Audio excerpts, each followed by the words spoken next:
많이 떨립니다. 엄청. 네, 그래서 주일학교 찬양이 아까 들리는 거예요. 저기로 가고 싶다. 이런 마음이 들 정도로 떨리는데, 제가 여기는 유치부, 여기는 기념부 이런 느낌으로 긴장 풀고 말씀 전하도록 하겠습니다.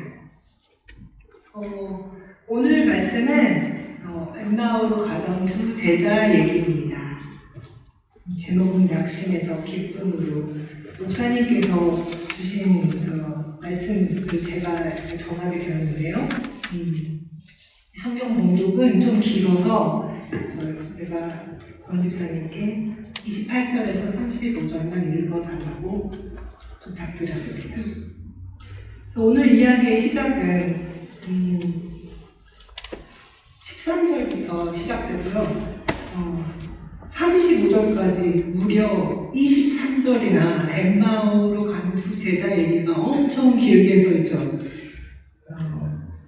그 24장 이전에 1절에서부터 12절까지는 예수님께서 여자들이 무덤을 갔는데 무덤이 비어 있었고, 또 천사들이 그 여자들에게 예수님이 살아나셨다 말씀하셨고, 그리고 베드로가 기이하게 여겨서 그 무덤에 갔는데 기이하게 여겼다. 이런 엄청 다른 복음서에는 엄청 긴 내용이에요. 그런데 이 누가복음에서는 1절에서부터 12절까지 그 얘기를 전부 집어넣고, 오히려 엠마오로 가는 두 제자 얘기는 13절에서부터 35절까지 이렇게 길게 썼습니다.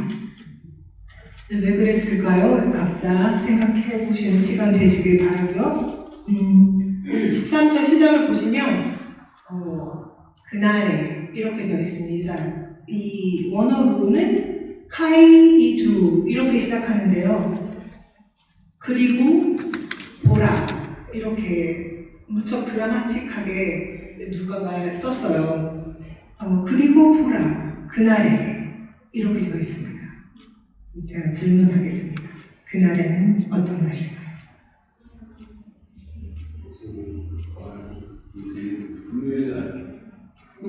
역시 조집사님 부활하신 날 맞습니다. 그 당일입니다. 부활하신 그날에 일어난 일이죠. 그래서 여기에서 그리고 그 두 제자들은 엠마오라는 마을에 가고 있었습니다. 엠마오는 그 말씀에 써있듯이 예루살렘에서 30리, 그러니까 12km 제가 찾아봤거든요. 약 7.5마일 정도 돼서 여기에서 저희 교회에서 월튼 템스까지 걸어가면 정도 되는 거리입니다. 차로 가는 거 아니고 걸어가는 정도라서 검색해보니까 평균 속도로 걸어갔을 때 예루살렘이 이렇게 높낮이가 있다는 것을 고려해서 약 3시간 정도 거리입니다. 엠마오는 예루살렘의 북서쪽에 있었다고 전해지는데요. 엠마오가 과연 어디였을까에 대해서는 견해가 나뉘고 있어요. 확실하게 찾진 못했지만 이 제자들은 아마도 예수님을 정말 열렬히 추종하고 따라다녔던 두 제자였고, 아마도 갈릴리 사람일 것이다 이렇게 보고 있고, 엠마오는 들렸던 장소일 것이다, 낙향하는 중이었다 이렇게 생각해 볼 수 있습니다. 그럼 이 두 제자는 누구였을까요? 누가복음 18장에 이름이 24장 18절에 이름이 나왔는데요. 13절에서 이 이야기가 시작되었는데 18절에 가서야 누가가 드라마틱하게 그 중에 한 사람은 글로바였다 이렇게 얘기하고 있어요. 그래서 글로바는 두 명 중에 한 명인 그 글로바는 예수님이 다가와서 말씀을 하였을 때 예수님을 알아보지 못했죠. 예루살렘에 머물러 있었으면서 그 며칠 동안 거기에서 일어난 일을 혼자만 모른단 말입니까? 이렇게 핀잔을 주었죠. 심지어 나중에 엄청 후회했을 것 같아요. 감히 부활하신 예수님께 핀잔도 주고. 그래서 이 글로바는 어떤 인물이었을까? 글로바가 또 어떤 인물인가에 대해서 여러 가지 견해가 있는데, 확실한 것은 글로바는 이 이야기의 사실성이 의심되지 않을 정도로 굉장히 중요한 인물이다. 초대교회에 잘 알려진 인물이다라고 생각할 수 있습니다. 그건 확실한 거고, 그리고 그 글로바는 예수님의 12제자는 아니었지만 아마도 50인 가까운 제자 중에 한 명이었을 것이다. 혹설은 예수님의 삼촌 아니었나? 이런 얘기도 있고요. 그래서 이 글로바가 굉장히 잘 알려진, 글로바한테 이런 일이 있었대 하면 모두 다 믿을 정도의 사람입니다. 그러면 그 다른 또 한 제자는 누구였을까요? 예루살렘의 6월절의 행사를 위해서 따라가고 예수님을 쭉 따라가고 가자고 했을 때 바로 패킹할 수 있는 사람은 아마도 무척 가까운 사이였을 것이다. 특히 가족일 가능성이 크다라고 보고 있어요. 이 견해가. 그리고 아들 아니면 아내다. 그런데 아내일 가능성이 크다. 이런 견해가 있더라고요. 그래서 이 두 명은 무척 예수님을 잘 따랐던 글로바와 그 아내라고 생각하고 넘어가도록 하겠습니다. 그러면 이 두 제자들은 지금 예루살렘에서 있었던 일에 대해서 이 길을 가면서 열심히 서로 토론, 격론을 하고 있었죠. 그래서 예수님께서 다가오셨는데 그냥 여행자 중에 한 명이려니 알아보지 못하고 가고 있었습니다. 정말 열심히 얘기했나 봐요. 그런데 이 제자들은 왜 예수님을 알아보지 못하였을까? 그래서 16절을 보면 그러나 그들은 눈이 가려져서 예수를 알아보지 못하였다. 이렇게 되어 있고 말씀의 영어로 보면 They were kept from recognizing him. 그래서 뭔가 알아보지 못하게 하는 무언가가 있었다는 것을 영어 성경에서는 드러내고 있습니다.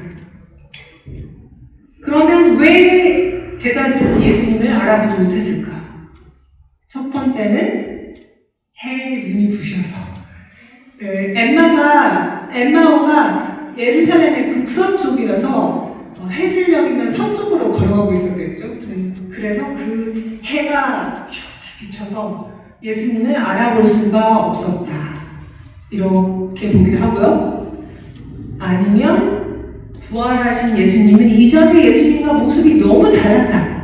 그래서 제자들이 알아볼 수 없었다. 그리고 세 번째는 아까 말씀에서 영어 성경에서 드러냈듯이 하나님께서 의도적으로 억제하였다. 예수님을 알아보는 것을 억제시켰다. 억제하였다는 그런 뜻이 원어에 들어있다고 하더라고요. 그래서 영어 성경이 그거를 반영하고 있는 것 같아요. 이렇게 세 가지 설이 있는데 이 두 제자들은 분명히 예수님으로부터 인자가 십자가에 못 박히고 3일 만에 다시 살아나야 한다. 이 얘기를 분명히 들었었거든요.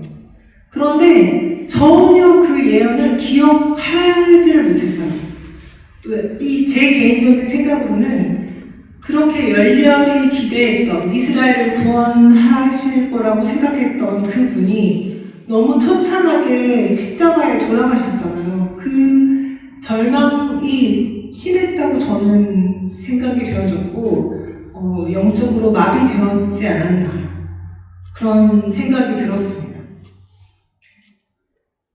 이 영어는 별로 신경 안 쓰셔도 됩니다. 제가 이 부분에 대해서 설교를 하게 되었다. 그렇게 영국분과 이 CMC 영국분과 얘기를 했더니 그분이 책을 소개해 주셨어요.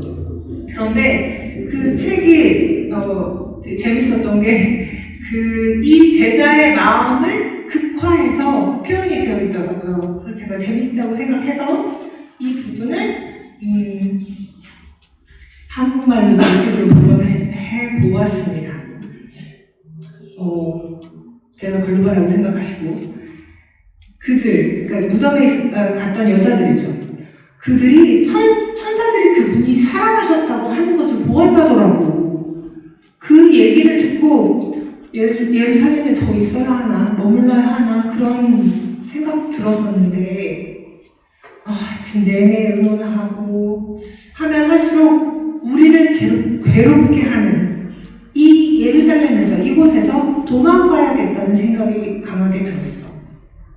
물론 우리도 당연히 그분이 다시 살아나시길 바라지. 그치만 그거는 현실을 부정하고 싶어하는 마음에서 나온 진실 외면이야. 그래서 우린 길을 떠났어. 이 느낌 아시죠? 너무 괴롭고 힘들면 일단 그 장소에서 피하고 싶습니다. 그게 인지상정이죠. 그래서 오늘 제목에 제가 낙심이라는 말을 영어로 토멘트라고 했는데 이 책에서 나왔습니다. 이 토멘트는 토처하고 앞에 그 어원이 통하는 굉장히 괴로운 상태죠. 고문과 같은 괴로움의 상태라고 볼 수 있습니다. 제가 오늘 이 자리에 서게 된 것이 결정되기 전에 정말 이 설명할 수 없는 이유로 정말 사소한 이유인데 너무 낙심이 되는 거예요. 그래서 그런 너무 심한 낙심이 들었었기 때문에 오늘은 낙심에 대해서 얘기해야겠다. 이 목사님께 본문을 받고 나서 그런 생각이 들었습니다. 제자들의 이런 깊은 시리는 24장 17절에 잘 나와 있습니다. 예수님께서 당신들은 무슨 얘기를 주고받고 있습니까? 질문하니까 그 질문에도 벌써 이렇게 걸음을 멈추고 침통한 표정, 무척 슬픈 빛을 띄웠죠. 이 두 제자들이. 영어로 downcast라고 되어 있는데 downcast는 소망이 없어지는 그런 상태입니다. 슬프고 소망이 없는 상태죠. 다음으로 넘겨주세요. 제가 오래전에 새벽기도에 우리 한상돈 목사님께서 이렇게 말씀하시는 거예요. 내용은 기억이 안 나는데 성경 본문이 뭐였는지 기억은 안 나는데 낙심하지 않으시면 됩니다. 이렇게 얘기하시는 거예요. 낙심하지 않으시면 됩니다. 낙심하지 않으시면 그 부분에서 이게 뭐야, 목사님 그게 마음대로 되면 낙심 안 하죠 라고 반문을 할 수 있었는데 그날은 그 말씀이, 그 간단한 그 말씀이 제 마음에 남았어요. 낙심하기 전에 약간 제가 빠지기 직전에 뭔가를 놓쳤나? 막을 수 있었는데 빠져들어갔나? 이런 마음이 들었었거든요. 그래서 오늘 일부러 이 슬라이드를 만들 때 낙심, 브라켓, 뭘 넣어야 될지 모르겠더라고요. 않기 이렇게 만들어봤습니다. 낙심하지 않기. 또는 이 제자들이 어떻게 낙심을 탈출했는지 제가 4가지 정도 생각해 보았습니다. 4번째는 예수님께서 떡을 떼어주셨죠, 제자들에게. 그래서 제자들이 온전히 영적 각성을 눈이 띄었죠. 예수님을 알아봤죠. 그게 4번째 단계고요. 4번째는 그 전에 오늘 성경 본문 봉독해 주신 말씀 중에 길에서 두 제자들이 이렇게 얘기했어요. 길에서 그분이 우리에게 말씀하시고 성경을 풀이하여 주실 때 우리 마음이 우리 속에서 뜨거워지지 않았습니까? 이렇게 얘기했죠. 여기서 뜨거워진다는 heart burning이라고 영어의 성경에 나와 있어요. 이 의장 속쓰린 그 heart burning 아니고요. 마음이 이 heart burning이 어떤 느낌일까? 말할 수 없는 이끌림, 기쁨, 또 동행하는 말씀 꽤 긴 시간이잖아요. 그 말씀 내내 지속적인 그런 뜨거움, 그런 거인 것 같아요. 그래서 제가 생각난 말씀이 히브리서 4장 12절 말씀이었는데, 그 히브리서 4장 12절에서는 말씀이 살아있고 운동력이 있다 이렇게 되어 있거든요. 그 말씀이 생각났어요. 양날의 검보다 약하다. 엄청 효과적이라는 얘기죠. 그런 살아있는 말씀에 대해서 얘기를 한 것이 아닌가, 그런 느낌이 아닐까, 그렇게 생각을 해봤고요. 두 번째는 예수님이 여행자로서 처음 다가오시고 질문하시고 제자들이 하는 말을 들으시고 그 전에 예수님께서 오늘 봉독하신 부분 이전을 보시면 어리석고 믿음이 적은 자라고 혼내키셨고요. 그렇게 길게 성경을 다 풀이해 주셨는데 그것도 다 참고 너무 잘 들었죠, 제자들이. 그리고 나서도 오늘 본문에서 가지 마시라고, 저희랑 같이 있자고, 함께 더 있고 싶어서 자신들이 머무는 숙소에 예수님을 초대하였습니다. 그래서 이 초대하는 것이 저는 굉장히 중요한 단계라고 생각이 되었어요. 초대를 했기 때문에 성찬을 하고 부활하신 예수님을 알아보는 그 은혜를, 영광을 누렸잖아요. 마지막 단계. 조금 많이 거슬러 가서, 이 제자들이 낙심을 탈출할 수 있게 된 그 저변에는 예수님을 따르고 사랑하는 마음이 늘 있었다. 그 부분을 제가 1단계로 넣었어요. 그 예수님을 따라가는 사랑하는 마음이 있었기 때문에 낙심에서 탈출할 수 있었다라고 생각했습니다. 그래서 예수님을 사랑하는 마음이 있었기 때문에 예수님인지 알아보고 각성한 후에 곧바로 일어서서 지금 3시간 정도 걸어왔죠. 그런데 곧바로 일어서서 자신들이 그렇게 떠나고자 하고 고통스러웠던 예루살렘으로 바로 돌아갔어요. 걸어서 6시간. 당일치기로 차로 6시간 운전도 쉽지 않습니다. 그래서 정말 기쁨과 설레임으로, 그 기쁨이 있지 않았다면 할 수 없었던 그런 게 아닐까 저는 생각했고, 제자들 마음에 예수님을 사랑하는 마음이 있었기 때문에 가능했다는 것을 강조하고 싶었습니다.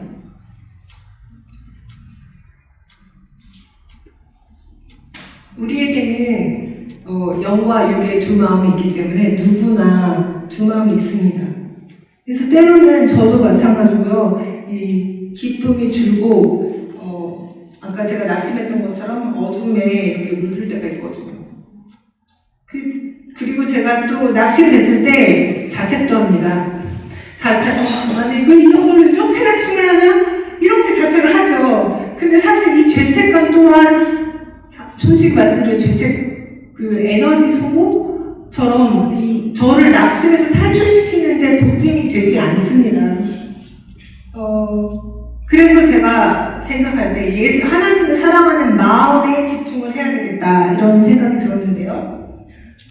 로마서 말씀, 이제 조승우 집사님께서 금요일날 이 말씀을 얘기하시더라고요. 그래서 통했네, 이렇게 생각을 했는데, 로마서 8장 28절에 보면 하나님의 뜻대로 부르심을 받은 사람들은 어떤 사람이냐면 하나님이 사랑하는 사람들이긴 하죠. 근데 써있기로는 하나님을 사랑하는 사람들이다 라고 쓰여 있습니다. 하나님의 뜻대로 하나님의 부르심을 받으려면 우리가 하나님을 사랑하여야 한다, 이렇게 쓰여 있는 거죠. 저희가 어떤 때는 내가 낙심을 하고 있나도 느끼지 못할 때가 있어요. 그런데 내가 낙심을 언제 하고 있나라고 느끼기 전에 사인들이 있잖아요. 경고 사인들. 기쁨과 감사가 좀 준다. 짜증이 좀 늘었다. 이럴 때 이럴 때 우리 마음에 그 삶의 기쁨이 잘 안 느껴질 때, 이럴 때 주님을 사랑하는 마음으로 채워보시면 하나님께서 우리를 사랑하시잖아요. 우리를 불쌍히 여기시기 때문에 우리를 회복시켜 주시지 않을까. 노력 조금만 해도 하나님께서 알아주시리라고 생각합니다. 이게 웬 영어냐고 생각하실 건데 목사님께서 이 부분을 그에 관련된 자료를 많이 주셨어요. 그런데 이 자료에 나와 있는 시의 일부를 제가 낭독해 드리려고 합니다. 이분은 페이 인치폰이라는 필명을 쓰는 영국 여자분이고요. 성함은 엘리자베스 레베카 워드이신데 1, 2차 세계대전 때 활동을 많이 하신 분이에요. 1, 2차 세계대전 때면 먹을 것도 많지 않고 좀 어려운 시기였겠죠. 제가 시를 낭독하겠습니다. 때때로 모든 것이 잘못될 때, 낮이 짧고 밤은 길고, 세탁하는 날 날씨가 음침하게 흐려 단 한 가지도 마를 것 같지 않을 때, 부엌 불뚝에서 연기가 일고 사람들만큼 기묘한 것이 없게 생각될 때, 벗들이 시든 내 청춘을 슬퍼하고 아이가 이가 나기 시작할 때, 밑에서 어린 둘째 아이 존이 진종일 내 치마에 매달릴 때, 토실토실 상냥한 제일마저 시무룩할 때, 푸죽한 고기 장사가 잊고 오지 않을 때, 이 같은 날, 이러한 때에 갑자기 기꺼워진다. 해맑은 평안 깃든 날이 아니라 이러한 날에 주님이 오시니까, 이런 시입니다. 이 기꺼워진다, 저는 사실 뜻을 잘 몰랐는데 영어로 제가 그래서 강조를 했는데 뭔가 반짝하는 그거인 것 같아요. 이 반짝하는 것을 붙잡으시길 바라면서 기도하겠습니다. 사랑하는 아버지 하나님, 오늘 저희 엠마오로 가는 두 제자 이야기를 보았습니다. 이 아침에 이곳에 나온 저희 성도들을 예뻐해 주시고 축복해 주시고 긍휼히 여겨 주시고, 저희들이 지칠 때, 기쁨이 줄 때, 감사가 쉽게 입으로 나오지 않을 때 저희들과 함께 주시고 도와주시옵소서. 저희들에게 주님을 사랑하는 마음이 늘 있어서 이렇게 힘들 때 반짝하고 나올 수 있도록 주님 늘 함께하여 주세요. 모든 간구를 예수님 이름으로 기도드렸습니다. 아멘.